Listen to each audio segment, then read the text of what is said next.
email marketing. I think we talked about this briefly last time you and I talked, but that's like my favorite thing to write each week. And when I get messages, either DMs or an email back from somebody saying, this was a great email, that just makes like my whole week. It's funny.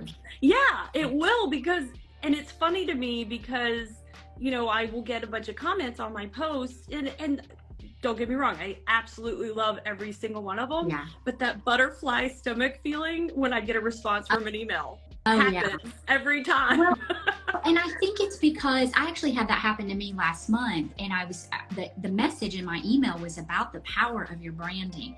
And where I was in that moment was I was trying to speak to the person who is not well versed on a platform like Instagram. They don't hear daily the things that you and I and all of our friends hear on a platform like this, right? We're always talking about branding and messaging and marketing.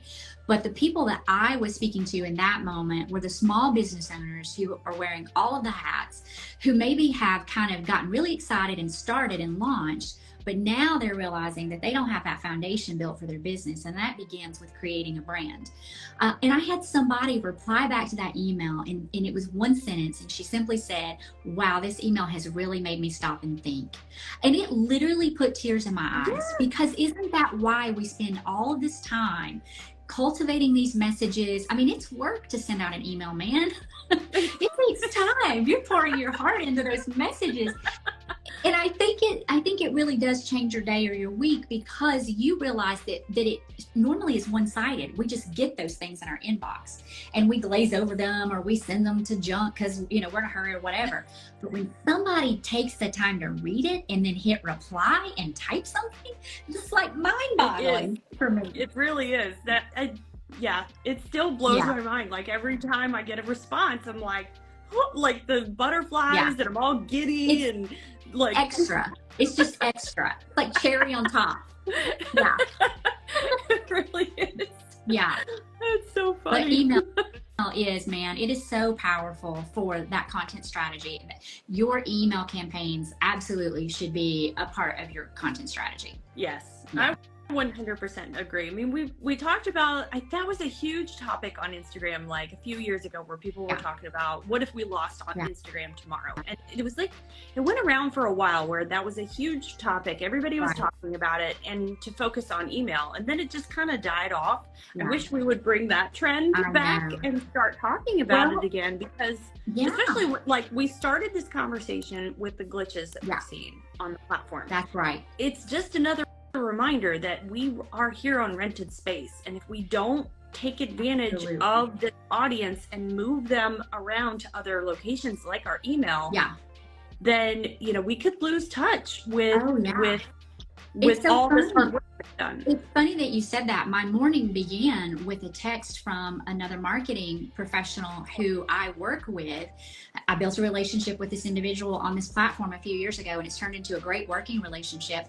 And she texted me, and it was a screenshot from one of her past clients. They had lost their Facebook page, and this guy is in the entertainment industry, and it was over 20,000 people on Facebook. And that's a large number for Facebook. And it's been hacked. And right away, they feel that panic, and they've lost their voice, at least temporarily. Yeah. But if you have your email list, if you have your website so that you know that your clients and your audience can still find you, then that's what you have to lean on the times when Instagram's glitchy, or any platform goes down, or your account gets hacked, or you get locked out. Because let's face it, we all know people who have lost their accounts on a platform like this with thousands of people. They have been separated from their audience for one reason or another. And sometimes they get those back, and sometimes they don't. So let's not take the risk, friends. Have an email list. Have an email list, and join the email list of people that you really like. Yes. I mean, even if you don't pay attention to the email most of the time, having that connection, I join email lists of my friends on Instagram just for that reason. Sister. Me too. And because too, most of us are not swapping our cell phone numbers. We tend to chat in the DMs, right? Yeah. And if you lose the platform, then you lose that conduit to your cohort, basically. And I don't know about you, but I'm a one-woman band over here most days, and I lean on you guys.